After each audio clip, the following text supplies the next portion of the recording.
This video will discuss chapter 7-8, special products. So similar to multiplying polynomials where you learned, FOIL or essentially the distributive property, this is basically showing you some shortcuts. So when you get a problem that looks like a plus b, so whatever this is plus whatever this is, and it's squared, so it's multiplied times itself, the shortcut is to go a squared plus 2ab plus b squared. I'm going to show you how all this stuff works in just a moment. So it may make sense to try to write this down first. If you got a minus b squared, it's essentially the same thing. You'll notice the biggest difference, or the only difference, is this one is plus, this one's minus.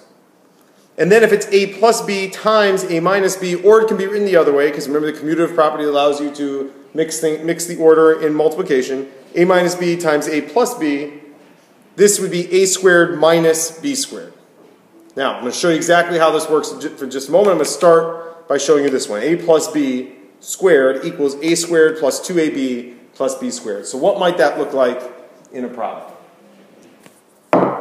Okay, it could look something like this. So you got 3x plus 5, and all of this is going to be squared. So I'm going to call this, for my formula, or the shortcut I'm learning, I'm going to call this a, and then this is plus b, right? And this is a plus b squared. So a is 3x, and b is 5, right? Because I'm using a plus b squared.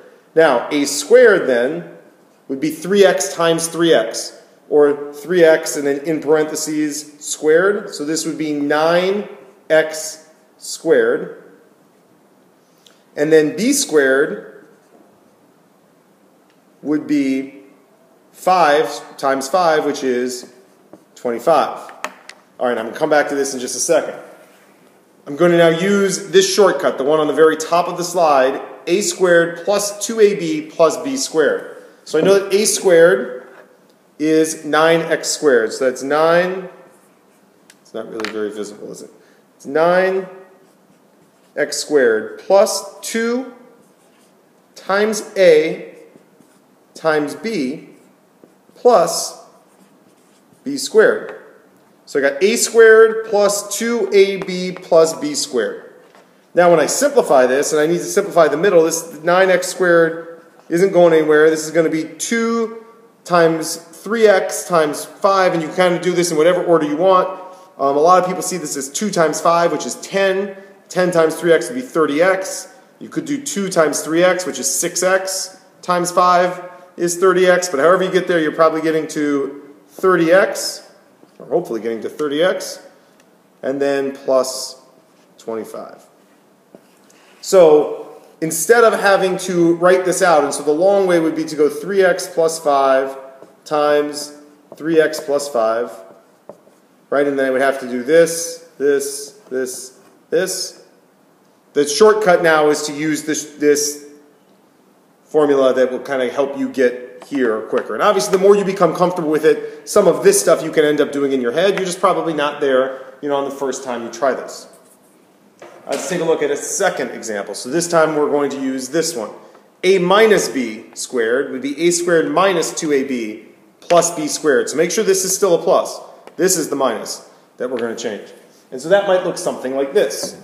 2x minus 5y squared. And so now this is going to be a minus b, right? And then it's going to be squared. So if a is 2x and b is 5y. Now this is where some people get confused and they say it should be negative 5y. But remember that my formula is telling me that it's in the form of a minus b. So since this is a minus, the b is positive because I'm going a minus b, and then I'm going to use, right, this is what helps account for the fact that this is negative. So remember that the b in this, or I guess in this example, the a or the b should never be negative, okay?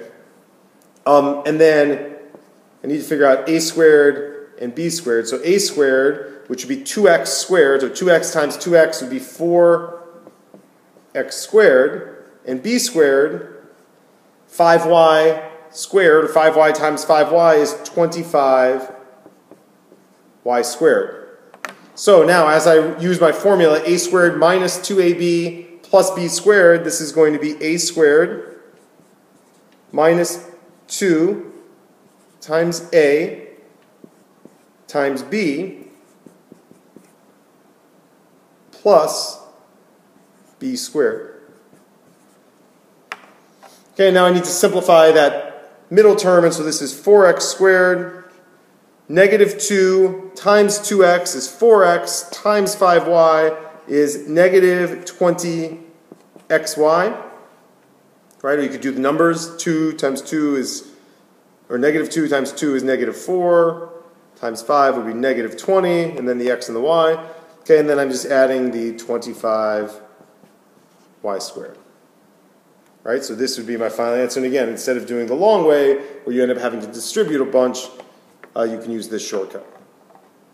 Again, remember, it may not feel like a shortcut at first. Once you get comfortable with it, many people can kind of get from here to here in their head once you become comfortable with all of everything that's going on here, right? Because you're going to go a squared, that's 4x squared, times 2 times this times this. So it's 2 times 2x is 4x, 20y, so minus 20xy, and then I need to square this, that's 25y squared. Right, so eventually, once you're comfortable, a lot of this work will kind of disappear.